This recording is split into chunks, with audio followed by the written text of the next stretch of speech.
رسلا مبشرين ومنذرين لئلا يكون للناس على الله حجة بعد الرسل وكان الله عزيزا حكيما.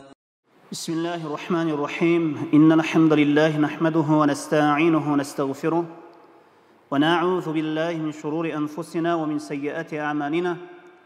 من يهده الله فلا مضل له ومن يضلل فلا هادي له. أشهد أن لا إله إلا الله وحده لا شريك له وأشهد أن محمدا عبده ورسوله. ثم أما بعد. السلام عليكم ورحمة الله وبركاته. Урматтуу жамаат, урматтуу момун мусулман бир туугандар, биз пайгамбарлар тарыхы тууралуу сабак баштаганбыз. Өткөн сабакта биз Ибрахим алейхиссалам тууралуу, ал кишинин басып өткөн жолу тууралуу айтып жатканбыз. Биз негизинен өткөн сабакта айтып өттүк, пайгамбарлар тарыхын окуган кезде хадистердин негизинде окуп үйрөнөбүз. Ошол имам Бухариде келген, жана имам Муслимде келген, же болбосо муттафакун алейх болгон Бухари Муслимде риваят кылган сахих хадистердин негизинде пайгамбарлар тарыхын окуп үйрөнүп, мына ошол хадистерден пайда алабыз. Ошол хадистерден алымдар кандай пайдаларды чыгарган? Мына ошол пайдаларды окуп үйрөнөбүз. Жана жашообузда ошол хадистерге амал кылганга аракет кылабыз. Жана ошондой эле бул пайгамбарлар тарыхы тууралуу, пайгамбарлар тууралуу жакшы билип ала турган болсок, кээ бир мажлистерде, кээ бир илим мажлистеринде же кээ бир отуруштарда мына ошол пайгамбарлар тууралуу айтып бере турган болсок, ошол хадистер тууралуу айтып бере турган болсок, ар кандай бекер пайдасыз сөздөрдөн оолак, узак болгон болобуз. Өткөн сабактагы Ибрахим алейхиссалам жана анын аялы Сара тууралуу хадисти имам Бухари рахимахуллах риваят кылган хадисти окуп жатканбыз. Мына ошол хадистен өткөн сабакта бир канча пайдаларды окуганбыз. Дагы ошол хадистен пайдаларды алууну, алымдар дагы ошол хадистен кандай пайдаларды чыгарган, ошону дагы улантабыз окууну. Эми имам Бухари рахимахуллах риваят кылган хадистер, мына же имам Муслим риваят кылган хадистер, же муттафакун алейх хадистер тууралуу айтабыз. Пайгамбарлар тууралуу эгер айтат ошол сабагыбызда, пайгамбарлар тарыхы тууралуу сабагыбызда. Эми хадисти кайра кайталап окуп койсом, анткени бүгүн өткөн сабакта хадистен дагы кандай пайдаларды алымдар чыгарып берет, дагы улантабыз сабакты мына ошол хадис тууралуу. Эми узунураак хадис, арабчасын окубай кыргызчасын окуп кете беребиз. Абу Хурайра радыйаллаху анхудан риваят кылынат. Ибрахим алейхиссалам аялы Сара менен хижрат кылышып, бир шаарга кирип келишти. Сабакты жакшылап кунт коюп угуп алсаңыз, хадисти жакшы түшүнүп алсаңыз, кийинки ала турган пайдалар дагы жеңил эле эсиңизде калат. Ал жердин падышасы залым болгон падышалардын, өкүмдарлардын бири эле. Ошол падышага Ибрахим алейхиссалам эң сулуу аялы менен келиптир деген кабар жетти. Ошондо жанагы залым падыша элчи жиберип, "О Ибрахим, сени менен бирге жүргөн аял ким?" деп элчи аркылуу Ибрахим алейхиссаламдан жанагы залым падыша суратты. Ибрахим алейхиссалам ал карындашым деп айтты. Аялым деп айткан жок, карындашым деп айтты. Кийин Ибрахим аялы Саранын алдына кирип, Сара энебиздин алдына кирип, "Мени сөзүмдү жалганга чыгарба, мени жалганчы кылба, мен аларга сени карындашым деп айттым" деди. Аллахка ант, жер жүзүндө мен жана сенден момун адам жок деп, жер жүзүндө мен жана сенден башка момун адам жок деп айтты. Кийин падыша ошол Ибрахим алейхиссаламдын алдына аскерлерин, ошол адамдарын жиберди. Ошондо Ибрахим алейхиссаламдын колунан Sarаны тартып алышып, ошол Сараны ошол падышанын алдына алып кетишти. Сара жанагы залым падышанын алдына келди, Ибрахим алейхиссаламдын аялы. Ошондо Сара анын ошол бөлмөсүнө кирген кезде дарат алып намаз окуду. Жана дуа кылды. О Аллахым, эгер мен сага жана сенин элчиңе ыйман келтирген болсом, жана ауратымды күйөөмдөн башкадан сактаган болсом, бул капырды мага кылып койбо, мага үстөм кылып койбо деп дуа кылды. Ошондо дуа ошол заматта Аллах Таала дуасына жооп берип, ошондо падыша буулуп, кырылдап калды. Кала берсе, буту менен жерди тыта тепкилеп, жерди ошол турган жерини падыша тытып салды. Араж айтат, бул киши ушул хадисти равилеринен бири, риваят кылуучуларынан бири Абу Салама ибн Абдуррахман. Бул киши Абу Хурайра радияллаху анхунун аты. Абу Хурайра радияллаху анхунун аты Абу Салама ибн Абдуррахман болот. Абу Хурайра радияллаху анху мындай деп айтты: Сара айтты, азыр бул падыша өлүп калса, бул падышаны мен өлтүрдү деп айтышат, деп анан кайра дуа кылды деп, ошондо жанагы падыша кырылдап буулуп, бутун ошол жер тепкилеп турган жеринен анан кое берилди. Мындайча айтканда, коюп жиберди, жана бууп турган нерсе, же кырылдап турган нерсе кетти. Бутуну ошол буту менен жерди тепкилеп турган ошол нерсе токтоду. Ошондо кайра Сарага жакындашты. Жанагы таркагандан кийин кайра Сарага жакындашты эле. Сара энебиз дарат алып намаз окуду жана дуа кылды. О Аллахым, эгер мен сага жана сенин элчиңе ыйман келтирген болсом, жана ауратымды күйөөмдөн башкадан сактаган болсом, бул капырды мага кыла көрбө, кылып койбо деп дуа кылды. Ошондо жанагы залым падыша дагы кырылдап, үнү буулуп кала берсе, буту менен жерди тепкилеп турган жерини тытып таштады. Сара анан ошол бул падыша азыр менин алдымда өлүп кала турган болсо, адамдар бул падышаны мени өлтүрүп койду деп сөз кылат деп кайра дуа кылды эле. Жанагы падыша жанагы абалынан кайра жанагы кырылдагандары кетип, буту менен жерди тепкилегени кетип, өзүнө кайра келди. Мына ошол нерсе 2-3 жолу кайталанды. Экинчисинде жана үчүнчүсүндө да коюп жиберилди да. Жана падыша ошол коюп жиберилди. Коюп жиберилди дегени жана кырылдагы кетти, үнү буулганы кетти. Жана ошондой эле бутуну жер тепкилегени кетти. Бир риваяттарда, бул хадистин башка бир риваяттарында падыша ошол залым падыша Сарага колун сунган кезде колу катып калган дейт. Мына ошондой колу катып калган дейт. Колунун катып калганда ушундай жайынан кыймылдай албай катып калганда, анан ошол Сарага суранды, дуа кылды.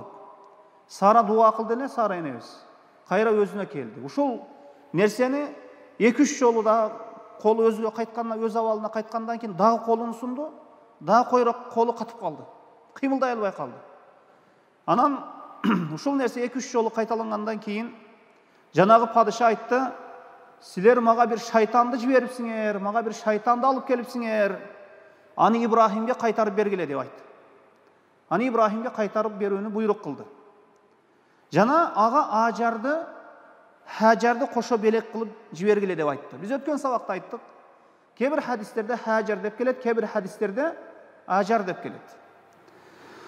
Анан жанагы Ажарды кошо белек катары берип жиберди. Сара Ибрахим алейхиссаламдын алдына кайтып келип, "Көрдүңүзбү? Аллах Таала капырды коркулду" деди. Жана мага бир кызматкер, бир кызды мына берип жиберди деп айтты, белек катары. Эми бул хадистен дагы пайдаларды алууну улантабыз, өткөн сабакта дагы пайдаларды айтканбыз. Дагы бул хадистен алына турган пайдалардан айта турган болсок, инсан, момун киши калыс ыхлас менен дуа кылса, Allah Taala duаны кабыл алуысы. Сара енеміз ошол залым падышанын алдында дуа кылды, ошол замат дуасын кабыл алды. Анткени ихластуу түрдө, ихлас менен, чыныгы иман менен дуа кылды. Эгер киши чыныгы ихлас менен, чыныгы иман менен дуа кылса, Аллах Таала ошол пендесинин дуасына жооп берет экен. Азыркы кезде дуабыздан мындай үмүтсүз бир абалга түшүп калгандыгыбыз себеби мына ошол ихластын жоктугу. Ихлас кылсак дуабызды Аллах Таала кабыл алат экен. Демек, калыс кылынган, ихлас менен кылынган дуаны Аллах Таала кабыл алат экен. Кимдин дуасы эми кабыл болбой жаткан болсо, өзүндө бир туура эмес иши бар. Өзүндө бир туура эмес иши болушу мүмкүн. Же Аллах Таала ошол сурап жаткан нерсеси ошол пенде үчүн жакшылык эмес экендигин билип туруп, Аллах Таала ошол дуасын кечиктирип турат. Мына ошондуктан Аллах Таала өтө хикматтуу зат. Ошондуктан инсан жылдап дуа кылса дагы, жылдап ошол дуасынын үзүрүнү кабыл болгонун бул дүйнөдө көрбөсө дагы акыретте көрүшү мүмкүн. Картайган жашта көрүшү мүмкүн. Бир нече жылдардан кийин көрүүсү мүмкүн кабыл болгон дуасынын үзүрүн. Аллах Таала салих амалы менен дуа кылган, мындайча айтканда Аллах Таалага салих амалы менен дуа кылуудагы бул шарият экен. Нол хадисте Сара энебиз салих амалы менен ортого коюп дуа кылды. Муну шариятта тавассулдун дурус болгон түрү. Мындайча айтканда тавассулдун дурус болгон сыпаты түшүнүлүп жатат бул хадисте. Дуада тавассул кылса болобу, муну дурус болгон түрү бар, жана дурус эмес түрү бар. Тавассулдун дурус болгон түрү бар, жана дурус эмес түрү бар. Дуадагы василанын дурус болгон түрү үчөө. Калганы ширк. Ширк болот. Эми инсан Аллах менен өзүнүн ортосунда бир нерсени тавассул коет, ортомчу коет. Ошонун рухсат берилген жана дурус болгон түрү үчөө. Биринчиси салих амалын ортого коюп суроо. Бир салих амалы болгон болсо инсан, ошону Аллахка ортого коюп туруп, Аллах менен өзүнүн ортосуна ошол салих амалын айтып дуа кылуусу. Бул шарият, болот бул нерсе. Экинчиси Аллах Тааланын ысым сыпаттарын ортого коюп суроо. Аллах Тааланын ысым сыпаттары бар. Куран сүннөттө келген. Ошолордун бирөөсүн ортого коюп туруп, ысым сыпаттарын ортого коюп, ошо тавассул кылып, васила кылып суроо мүмкүн. Болот. Үчүнчүсү тирүү адамдын алдына барып, салих инсан, таква инсандын алдына барып, дуа кылып коюң менен акыма деп суроо бул болот. Эми бул нерсени дагы дайыма адат кылып алган жакшы эмес. Кээ-бирлер өзү дуа кылбайт дагы ар кимден дуа сурай берет, күн сайын дуа сурайт. Менин акыма дуа кылып кой, менин акыма дуа кылып кой, менин акыма дуа кылып кой. Жакшы эмес сурай берген. Бирок эгер кайсы бир салих кишиден бир дуа мага кылып коюңузчу деп дуа сураса, дуа кылып коюңуз деп тирүү адамдан сураса болот. Мына ушул тавассулдун 3 түрү, василанын 3 түрү дурус. Бул орунда мына ушунун экөөсүнүн бири келип жатат. Мына хадисте мына ушул тавассулдун экөөсүнүн бири келип жатат. Сара энебиз дуа кылган убакытта эмне дуа кылды? О Аллах, сага жана сенин элчиңе иман келтирген болсом, авратымды күйөөмдөн башкадан сактаган болсом, бул капырды мага кыла көрдүрбө деп дуа кылды. Бул салих амал эмеспи? Бул салих амал. Бул салих амалын ортого коюп суроо болуп саналат. Мына үңкүр ээлери бар, хадисте келет, үңкүр ээлери. Бир жамгырдан ошол жашырынышы бир үңкүрдүн ичине 3 киши кирип кеткенде, мына хадис сахих. Алар ошол үңкүрдөн чыгып кетиш үчүн ошол үңкүрдү оозун басып калган, жаап калган ташты ошол үңкүрдөн ала албайт. Эми чыгып кете албайт ошол үңкүр ээлери деген хадис бар. Ана ошол үчөө ошол үңкүрдүн ичинде калып кеткенде, алар эми Аллахка бир салих амалыбызды ортого коюп дуа кылалы. Аллах Таала бизге жардам берсе ажеп эмес деп, алар ар бири салих амалын ортого коюп туруп, Аллах Тааладан сураган убакытта жанагы үңкүрдү тосуп турган таш ачылып чыгып кетти. Эми Сара энебиз дагы жанагы залым падышанын алдына кирген кезде салих амалын ортого коюп, ошол Аллах Таалага дуа кылды эле, жанагы залым падышадан кутулуп кетти. Ошондуктан салих амал калыс Аллах үчүн болуш керек. Кээде киши мына ушундай кыйын абалга түшүп кала турган болсо, эмне амалын васила кылууну билбей калат. Эмне амалыны, кайсы бир амалыны инсан башына кыйынчылык түшүп, бир машакат түшүп калган убакытта кайсы бир амалын ортомчу койгонду билбей калат. Ойлоп отуруп кайсы бир амалды васила кылсам экен деп таппай каласыз. Ошондуктан дейт, Аллах менен сиздин ортоңузда бир салих амал болуусу керек. Аллах Тааладан башка эч ким билбей турган амалыңыз болсун дейт. Кыйын абалда, бир машакат, бир кыйын абалга түшүп калган убакытта бир васила кыла турган бир амалыңыз болсун дейт. Бир амалыңыз Аллах менен өзүңдүн ортоңдо бир салих амалың болсун, ошол амалыңды Аллах менен сенден башка эч ким билбейт. Кала берсе балаң дагы билбейт, аялың дагы билбейт, эң жакының дагы билбейт. Көбүнчө кишинин ошол ачык кылып жүргөн амалдарында, адамдар менен аралашып жүргөн амалдарында рия аралашып калат. Ошондуктан пенде менен Аллахтын ортосунда бир амалы болуш керек экен, жашырун. Анан жанагындай кыйын бир абалга түшүп калган убакытта ошол амалыны ортомчу коет. О Аллах, менин бир мына ушундай салих амалым бар, сен үчүн кылгам деп, ошол кыйын абалга түшкөн убакытта ошол амалын ортомчу коет. Иншаллаху таала Аллах Таала ошол пендени ошол кыйынчылыктан, мүшкүл ишинен куткарат. Дагы бир пайда, Аллах Таала салих кишилерге мусибат берүүсү мүмкүн. Сыноо берет. Эмне үчүн?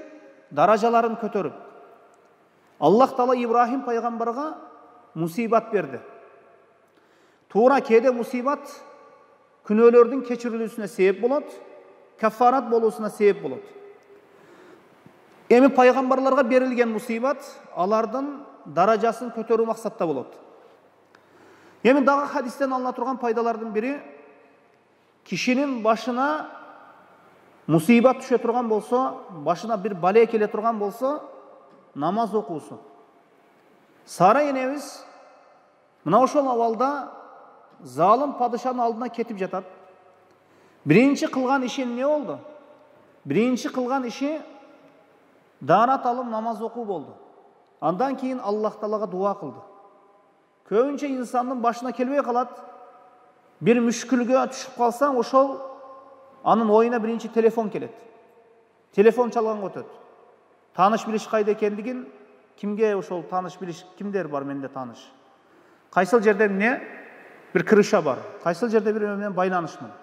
Туугандардан ким бар деп. Биринчи адамдын башына ошол нерсе келет. Ошол же башына бир иш түшүп калса, оюнда баланчы бар, ишенгеним бар деген нерсе оюнда болот. Туура себепти кылың, ага телефон чалың. Бирок негизги таяныч Аллахка болуусу керек. Инсан биринчи оюнда Аллахка таяныш керек. Башкалар менен байланышуу себеп катары гана көрүлүү керек пендене. Себеп катары. Дагы хадистен алына турган дагы бир пайда, даарат алдыңкы үммөттөрдө дагы бар болгон экен. Анткени даарат алып намаз окуду дейилди. Намаз дагы өткөн үммөттөрдө болгон. Пайгамбарлар өздөрүнүн үммөттөрүн намазга буйрган. Намаз болгондон кийин даарат да бар алардын шариятында. Бул даарат бул үммөткө эле таандык эмес. Пайгамбар Мухаммад саллаллаху алейхи вассалам үммөтүнө таандык эмес даарат. Өткөн үммөттөрдө дагы даарат болгон экен. Алар дагы даарат алып намаз окуган экен. Пайгамбарыбыз саллаллаху алейхи вассалам айтат: "Инна уммати юдауна йаумал киямати гурран ал-мухажjalina min atharil udu." Кыямат күнү менин үммөтүм гурран мухажjalin болуп, даараттын таасиринен менин үммөтүм кыямат күнү гурран мухажjalin болуп чакырылат дейт. Гур дегени мына пешенесиндеги жана bir at боло турган болсо, пешенесинде агы бар ат, көп аттардын ичинен өзгөчөлөнүп турат. Жана туягында эмне агы бар ат. Өзгөчөлөнүп турат. Ошол мындайча айтканда менин үммөтүм дараттын асарынан, таасиринен кыямат күнү гур мухажжалин болуп келет дейт. Мүчөлөрүнөн нур тарап турган абалда келишет. Мына ол даратта жууган мүчөлөрүнөн нур тарап турат. Колунан, жүзүнөн, бутунан дегендей. Бул хадистен дарат менин үммөтүмө гана таандык нерсеге нерсе түшүнүлбөйбү? Алдыңкы үммөттөрдө дагы дарат ибадаты бар экен. Бул эки хадисти кандай бириктиребиз? Алдыңкы үммөттө да дарат бар, бирок башкача болуусу мүмкүн. Бизден кичине башкачараак дарат алуусу мүмкүн алар. Бирок бул хадисте үммөтүм дейт пайгамбарыбыз саллаллаху алейхи ва саллям, ол окуп аткан хадисте инна уммати юдауна йаумал кияма гурран мухажжалин. Менин үммөтүм кыямат күнү чакырылат дейт. Менин үммөтүм кыямат күнү даратта жуулуучу мүчөлөрү нур болгон абалда чакырылат деп айтты. Мына ошол фазилет пайгамбар Мухаммад саллаллаху алейхи ва салламдын үммөтүнө гана таандык. Башка үммөттөрдүн дарат алганы себеп даратта жуулуучу мүчөлөрү нур болуп турбайт кыямат күнү. Bir gana Peygamber Muhammed sallallahu aleyhi ve sellem'in ümmeti daratda jуулуучу мүчөлөрү ошол колу буту нуру, колу буту жүзү нур болуп келет экен.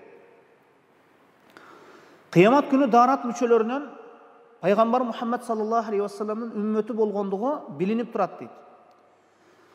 Буга чейинки ошол Peygamberimiz sallallahu aleyhi ve sellem'ге чейинки башка үммөттөрдө да дарат болгон, бирок аларда бул өзгөчөлүк болбойт.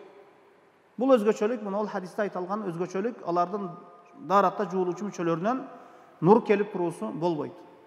Дагы хадистен алына турган пайдалардын бири, Айни рахимахулла айтат, Сахил Бухариге жазган шархында айтат, киши аялына бул карындашым деп айтса, жана талакты ниет кылбаган болсо, демек бул талак өтпөйт дейт. Анткени зихар маселеси бар. Мисалы, аялына каратып туруп, сен мага кудум энемдин денеси сыяктуусуң деп айтса, зихар болуп калган болот. Кудум ушундай өзүнө махрам болгон эне эмес, карындаштарына окшотсо ушундай болот. Бирок бул орунда талак ниетинде айтпаса.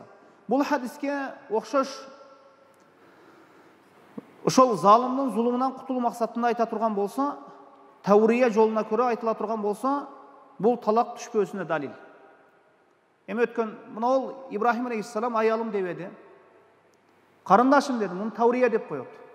Өткөндө Таврия мына ушундай түрдө жалган айтуу, бул Таврия, бул жалган деп эсептелинбей, Таврия деп аталат, бул дурус. Мисалы үчүн сиз алыс нерсени айтасыз, сизди угуп турган адам жакын нерсени түшүнөт. Мисалы үчүн пайгамбарыбыз саллаллаху алейхи ва саллям Абу Бакр радыйаллаху анху менен кетип жатышканда алдыларынан бир душман чыкты, силер кайдан келип жатасыңар деп сураганда, пайгамбарыбыз айтты, биз сууданбыз деди. Жанагы киши бир суу деген уруу бар, ошону түшүнүп калды. Ал эми пайгамбарыбыз саллаллаху алейхи ва саллям инсан жарала турган сууну айтты. Пайгамбарыбыз саллаллаху алейхи ва саллям алысты айтты, жанагы түшүнгөн адам жакынды түшүнүп алды. Муну ушун Таврия дейт. Бул болот. Дагы хадистен алына турган пайдалардын бири, тагдырга ыйман келтирүү менен бирге инсан этияттыкта болуш керек экен. Этиятта болуш керек экен. Мындайча айтканда, ошондуктан Ибрахим пайгамбар этиятын алып туруп, жанагы сөздү айткан жок, аялым, бул менин аялым деп айткан жок, балким карындашым деп айтты. Кийин Сара энебиздин алдына кайтып келип, мен аларга ушундай деп айттым. Мени жалганга чыгара көрбө, жалганчы кылып койбо деп айтты. Аялым экениңди айтып коюп, мен жалганчы болуп калбайын деп айтты. Этият чарасын көрүү керек инсан ар кандай абалда. Ар кандай абалда биз тагдырга ыйман келтиргенбиз. Бирок тагдырга таянбайбыз, себебин түшүндүрөбүз, себепти карманабыз. Эмне үчүн карындашым деп айтты? Аялым деп айтпай эле койбоду. Аялым деп айтып эле койбоду. Карындашым деп айтты дагы, аялым деп эмне үчүн айтып эле койбоду? Бул суроого алымдар ар кандай жооп беришкен. Бул залым падышанын дининде, ошол жалган дининде аялга үйлөнүүгө акылуу болгон киши ошол акеси болот экен. İbrahim aleyhisselam karındaşım dese janagı ayalın akesi bolup көрүнүп калат да. Ошондуктан залым падыша, мунун акеси бар турбайбы, акеси үйлөнмөйүнчө мен ала албайт экенмин да деген бизде дагы кээде байкеси үйлөнмөйүнчө карындашы кайда турмушка чыгат, же иниси үйлөнмөйүнчө байкеси кайда кантип үйлөнсүн деген нерсе бар бизде дагы. Ушундай нерсени айтышат. Мына ушуну көздөп Ибрахим алейхиссалам ошол аялыны карындашым деп айтып койду дейт. Хадистен алына турган дагы бир пайдалардын бири залымдардан кутулуу үчүн хиле, макр иштетүү дурустугу. Айни рахимахулла айтат, эгер залым кишинин колунан ачык жалган, эгер бир залым кишинин колунан ачык бир зыян көрө турган болсо инсан, ошол залым адамдын колунан бир ачык бир зыян келе турган болсо, жалган сүйлөөгө туура келип кала турган болсо, жалган сүйлөшү мүмкүн дейт. Болот. Эми бул орунда Ибрахим алейхиссалам таврияны колдонду. Кээ бир орундарда важип болушу дагы мүмкүн жалган айтуу. İnsanın den soğluğuna же бир башка бир нерсесине зыян келе турган болсо, жалган айтуусу мүмкүн. Аллахтын досторунун биринин кимдир бирөө өлтүрмөкчү болсо, бир мисалы үчүн бирөөнү өлтүрмөкчү болуп атат. Эми бирөөнү өлтүрөт, ошону издеп жүрүшөт. Эми жалган сүйлөөгө туура келип калса, ошондой учурда жанагы адамды таап өлтүрбөш үчүн жалган сүйлөсө деле важип кала берсе. Жана Айни рахимахулла айтат, алымдар айтышкан бир залым киши бирөөнүн койгон аманатын тартып алууну кааласа, жок билбеймин, кайдалыгын же алган эмесмин деп айтса болот дейт. Ачык жалган сүйлөсө дурус деп айтышкан. Бирөөнүн аманаты сиздин колуңузда. Анан бирөө келип ошол кишинин аманатын тартып алуусу бар. Анан сиз жалган айттыңыз, же анын малы менде эмес деп, бирок сиздин колуңузда ошол инсандын малы аманат катары турат. Ошол убакытта ошол инсандын мал мүлкүнү сиздин колуңуздан аманатты тартып кетпеш үчүн, тартып алып кетпеш үчүн жалган сүйлөсө дурус деп айтышкан. Дагы хадистен алына турган пайдалардын бири, хадистин башына көңүл бурсак, Ибрахим алейхиссалам Сара менен хижрат кылып бир шаарга кирип келишти деп айтты. Хижрат бул алдыңкы үммөттөрдө дагы болгон экен. Демек инсан Аллахка иман келтирген экен, албетте динде сыноо жетет. Динде сыноо жетет. Сыноо жетпей арга жок. İnsan Аллахка жолукканга чейин мына ушул акыйкат жолунда боло турган болсо, ал раха жыргалчылыкта болуусу мүмкүн эмес. Албетте бул сыноо деген нерсе келет. Ошол үй жайын таштап башка жерлерге кетүүгө сыноолор себеп туура келип калуусу мүмкүн. Дини себеп. Бул нерсе алдыңкы үммөттөрдө дагы болгон. Мына Ибрахим алейхиссалам аялы Сара менен ошол бир шаарга келип калышты, хижрат кылышып. Дагы хадистен алына турган пайдалардын бири, капыр киши убадасында турбоосу. Сара энебизди чакыртырып, анын алдына падыша келет. Сара энебиз дарат алып намаз окуду. Дарат алып намаз окугандан кийин Аллах Таала жанагы капырды кырылдатып, үнүн бууп, бутуну жер тепкилетип койду. Башка бир риваятта колун созгон болот, сунган болот, кол ошол созгон бойдон катып калат. Анан дуа кылган, кайра сага тийбеймин дейт. Сага жакындабаймын дейт. Анан дуа кылганда колу кайра өз абалына кайтат. Өз абалына кайтып калган кезде дагы тийишет. Дагы колун сунганда дагы катып калат. Мына мен сага тийбеймин деп алып, колу өз абалына кайра кайткандан кийин кайра убадасыны бузуп, кайра кол салып атат.